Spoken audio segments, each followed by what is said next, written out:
నేల ఎండిపోయి గుండె మండిపోయి మెతుకే మాకు కరువాయి చేను వీడు వారి మేను మోడు వారి బతుకే మాకు బరువాయే ఊడెట్టిలే నోట కాపాడు మా గుండె గుళ్ళోన కొలువైనరే పెద్దాయనా నువ్వు వెయ్యేళ్ళు వర్ధిల్లు పెద్దాయనా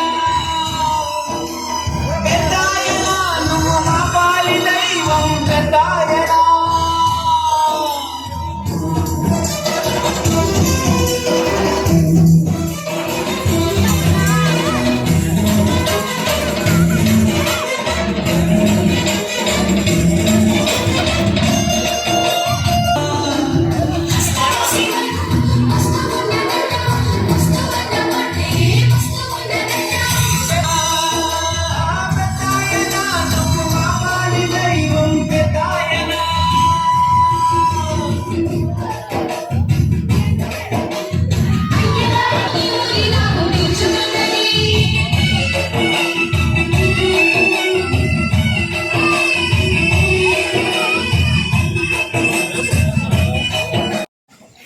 ఆయన మాట ఎన్నని వాళ్ళని వైఎస్ఆర్ కాంగ్రెస్ పార్టీ సానుభూతి పనుల్ని కూడా ఏదో రకంగా వేధించాలని వాళ్ళపైన దాడులు చెయ్యాలని దాడులు చేస్తూ హింసిస్తూ ప్రజల్ని భయభ్రాంతులు చేశారు. అయినట్టు ఆయన కొడికేటి వాళ్ళు తాగుకోలేటి. అందులో భాగంగానే ఆఖరికి మీ గ్రామానికి వచ్చి స్వయానా మీ గ్రామ ప్రథమ పౌరుడైన ప్రెసిడెంట్ గారిని కూడా కిడ్నాప్ చేసి తీసుకుని వెళ్ళి అక్కడ చిత్రవదలు చేసి ఆయన్ని హింసించాలని వాళ్ళందరూ కూడా ఇక్కడికి రావడం.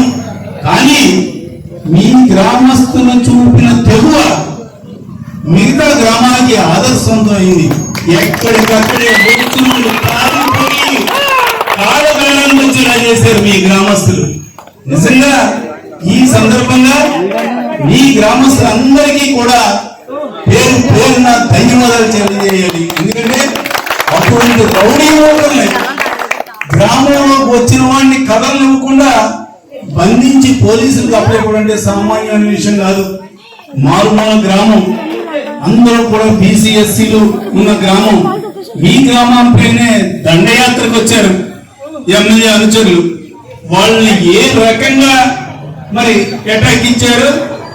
మన నియోజకవర్గమే కాదు, రాష్ట్రంలోనే ఈ కూటమి ప్రభుత్వానికి సంబంధించిన నాయకులు ఇటువంటి దౌర్జన్యాలు చేసి వాళ్ళని ఎదిరించి వాళ్ళని పట్టుకుని వాళ్ళకి దేహశుద్ధి చేసి పోలీసులకు అప్పచెప్పిన చరిత్ర మన ఇళ్లపల్లి గ్రామానికి నిజంగా మీ తెలుగుని మళ్ళీ మళ్ళీ అభినందిస్తూ ఎప్పుడూ కూడా మనం అధికారంలో ఉన్నా లేకపోయినా కూడా ఎప్పుడు పిలిచినా మీకు అందుబాటులో నేనుంటాను, మన నాయకులు ఉంటారు. మా సర్వీసులు ఎప్పుడూ కూడా, మా సేవలు ఎప్పుడూ కూడా మీ గ్రామానికి ఎప్పుడూ కూడా అందుబాటులో ఉంటుందని ఈ సందర్భంలో తెలియజేస్తూ మరి ఈ టైంలో నన్ను ఆహ్వానించి ఇటువంటి చక్కని కార్యక్రమంలో పాల్గొనేలా చేసిన మీ అందరికీ కూడా పేరు పేరున ధన్యవాదాలు తెలియజేస్తూ